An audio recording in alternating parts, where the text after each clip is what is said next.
Hey TPT sellers, did you get that teacher appreciation email from TPT recently? You know, the one with the cool stats, like how many resources you've published this year, how many educators bought from you, and how many buyers there are from your state or province. Yeah, that was awesome, right? Except my numbers were a little bit off. What about yours? Today I'm going to show you a quick and super easy way to double check those numbers, especially those cool location stats. You'll get to see exactly where your buyers are coming from anytime, not just when TPT decides to send us an email. Make sure to watch to the end of the video to find out how to get this tool for free.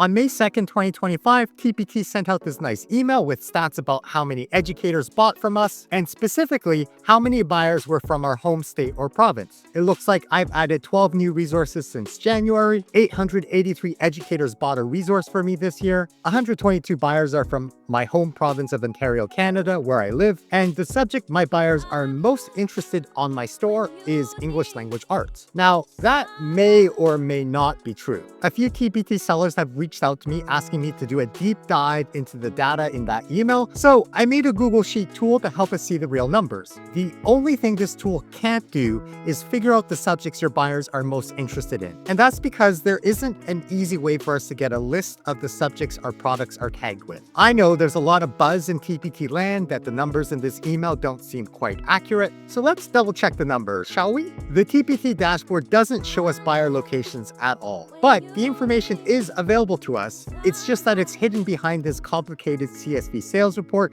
that you have to download, and then you have to know where to look, and then you have to add up some numbers. If you don't like spreadsheets, don't worry, you're not alone. I tried to create a really simple visual Google Sheet tool that does all the hard calculations for us. We just have to upload our data. So here's how to check your buyer locations. First, go to my TPT Seller Store and download TPT Seller Tip number 24, the Buyer Location Summary tool. I'll put a link in the video description. Open up that PDF file and make a copy of the Google Sheet tool. In the PDF, there's a full tutorial video that walks you through step-by-step how to upload your data. I've already done that in this case so that we can focus on using the tool. So let's see how accurate that TPT email really is. For me, the TPT email that I got says I created 12 new products, but my Google Spreadsheet tool says I only made 11. This is the kind of thing that should be an exact number. So who's right? If I look at my product stats CSV tab here, I can see the dates that I posted my resources. And I can count and see that there are 11 resources that I published in 2025. In order for me to have 12 resources like the TPT email says, they would have to be counting from the middle of December for the numbers to match up. So it makes me wonder what formula they're using to count the number of resources I made in 2025. Now, there is something cool to know about what this posted date actually represents, and it's not what you think it is. A TPT seller in the pro community did some cool research. That date is not the date you publish the resource, it's the date you first create the draft of the resource. And this makes sense. When you create the resource, the system needs to assign a product ID number. And products need a posted date, so it probably generates a timestamp at that moment. But what's interesting to note is that when you make the resource active for the first time, it looks like TPT doesn't change the posting date. So if you batch created 12 resources in December and then publish them throughout the year in 2025, those resources wouldn't be counted as having been made this year, even though you hit publish in 2025. Did you learn something new? If you did, can you please like this video? It lets me know that you like this kind of content and I should keep on making more videos like this one.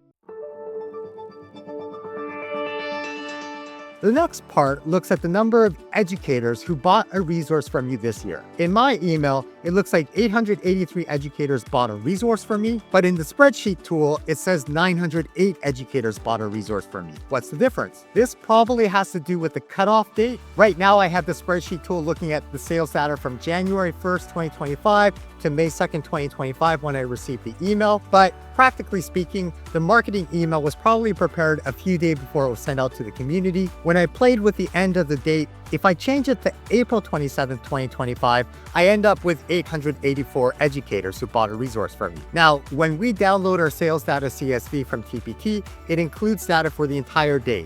So if they ran the database query in the middle of the day, some of the sales wouldn't have happened yet. So that could explain the difference. When I say educators, in this case, I really mean unique buyer names. TPT would have a buyer ID number associated with each account, so they can figure out exactly how many buyers we have. On the other hand, you and I can only estimate how many buyers we have. And that's because we only have access to the sales data CSV file that we download. The problem is when a user deletes their account, their name becomes blank. So if 10 people delete their accounts, we'd still have the sales records, but no names. So then the Google Sheet tool would think that these are all the same person, when in fact they're 10 separate accounts. But we would have no way of knowing that because they all have the same blank name. The other thing to know is that when a teacher buys a resource using the School Access program, their buyer name doesn't get recorded. It gets saved as School Access or something like that. So if you have 10 teachers buying a resource using the School Access account, TPT would have 10 different buyer accounts on their end, but for us, it would only show up as one name in our sales data CSV file. But this is a pretty good estimation of how many educators have bought from us. Did you learn something new? If you did, can you please share this video? It helps other TPT sellers find out about our YouTube community. The purple section shows the number of buyers in my province of Ontario. You can change this to your state or province just by going up here to the settings and typing in your state or province. Provinces are spelled out entirely like Ontario. States seem to go by abbreviations. So I can change this to CA to see how many buyers I had in California. So 85 buyers from California from January 1st to April 27th, 2025. But let's switch that back to Ontario for this example. On the Google Sheet tool, it looks like I have 60 buyers from Ontario. But when I check my email from TPT, it says I have 122 buyers from Ontario. That's a big difference. Which number is correct? If I scroll down, you can see a world map and a map of the US. These are color-coded heat maps. The darker the color, the more earnings made from that part of the world. On the left-hand side, there's a report showing you how much money you made in each country. For example, I can see that my earnings from the US accounts for 80% of my total earnings. If I click the plus sign beside where it says United States, it'll break the earnings down by state. So now I can see that California accounts for around 9% of my total earnings. But let's close that and open up Canada to see how many buyers I have in Ontario. It looks like I have 62 products sold in Ontario. 61 orders were placed by 60 unique buyer names. This means that one buyer bought 2 products, but everyone else only bought 1 product per order. The cool thing is that these blue numbers are expandable. If I double click the 62 products purchased, I can now see a list of sales records. And in fact, if I scroll down, I can see that the order ID number for this April Fool's Day purchase includes 2 products, the April Fool's resource and the artificial intelligence resource. So 62 products purchased in Ontario across 61 orders. If I go back to the pivot table report,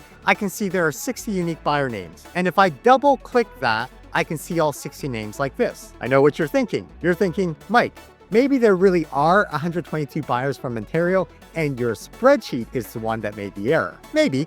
Let's double check. I'm going to change the date range from January 1st, 2025 to May 5th, 2025, which is the date range that I downloaded my CSV data for. It now says I have 61 buyers from Ontario, and if I look above here, it says 63 products were purchased in Ontario. And if I go to the raw data in the sales data CSV tab, I can see all of the sales I made in 2025. If I go Control F and search for Ontario, I can see it shows up 63 times. So there were 63 products sold in Ontario this year, and it looks like the spreadsheet is correct, which makes me wonder if they made a glitch in the formula that they use to count the number of resources sold in our home state or province. And I wonder if the formula is accidentally counting things twice. So if you do end up using this tool, can you leave a comment and let me know if the number of resources reported in your home state or province is about double what you expect it to be? All right. So why does location matter? Because it gives us a clue about who is buying our resources and what kind of resource to make next. If most of your buyers are from Texas, it might be time to create more Texas-specific materials. Understanding your buyer locations is a powerful way to boost your sales because then you're serving exactly what your customers want. Did you learn something new? If you did, can you please subscribe to the channel? This is the kind of research-based video that we produce for the community. If you've already subscribed, thank you. You're encouraging me to make more content like this.